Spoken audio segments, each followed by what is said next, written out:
Al-Qaeda-linked rebels have attacked a Christian village in Syria, home to one of the world's oldest monasteries. The army has responded and secured much of the settlement, but residents say radical opposition fighters have seized nearby hills and are firing indiscriminately at the community. Our correspondent in Damascus, Maria Finashna, reports. Shortly after we heard that the clashes erupted there, it's just 1 hour drive from Damascus, north of the capital. But we were stopped by the army and warned that it could be a one-way ticket because, first of all, the road from Damascus to Ma'loula is not safe.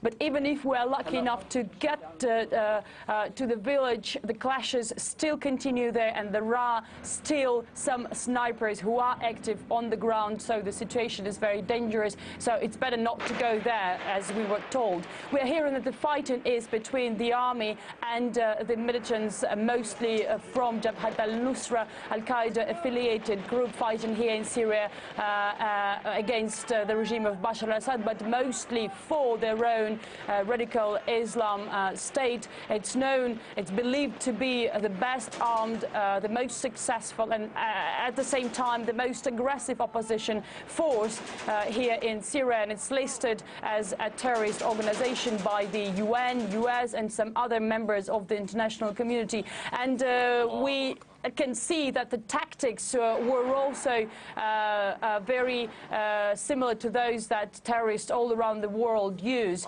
We know that early on Wednesday, a suicide bomber struck a checkpoint at the entrance of Ma'loula village, and after a car exploded at the checkpoint, the militants of Jabhat al-Nusra stormed in. And we have online video, and I hope you can see it right now, showing rebels entering the city, and residents have been telling media that the same day the militants managed to take over a mountaintop Safir hotel, and they've been firing from that strategic point. What we know is that Ma'loula village is a very special place, not only speaking in terms of Syrian reality, but internationally speaking. It is home to an Orthodox shrine, a 4th century Catholic church, and dozens of mosques. So its religious heritage is very solid, and it was protected by the government, and it was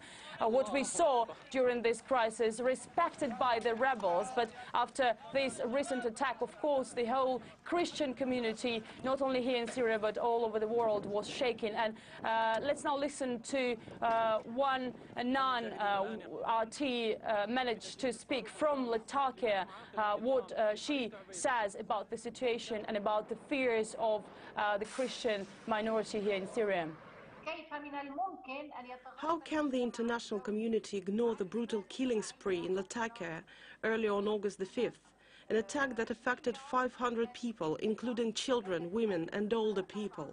In the village of Ostraba, they massacred all the residents and burned down their houses. In another village, almost all of the 37 locals were killed. Only 10 people were able to escape. 12 Alawite villages were subjected to this horrendous attack. It was a true slaughterhouse. People were mutilated and beheaded. There is even a video that shows a girl being dismembered alive with a soul. Well, it's worth to mention that Ma'loula has very troubled neighbors. Another village of Yabrud, center of smuggling here in Syria, is just 20 minutes drive from Ma'loula. Homs, the city known as the epicenter of the clashes, 100 kilometers away from Ma'loula. But we are hearing from some Free Syrian Army members from some opposition members that the idea of attacking this village was to clear the road from the city of Homs in central Syria to Damascus, because this village was the only one not touched by the rebels. But these are just rumors. It's very hard to confirm.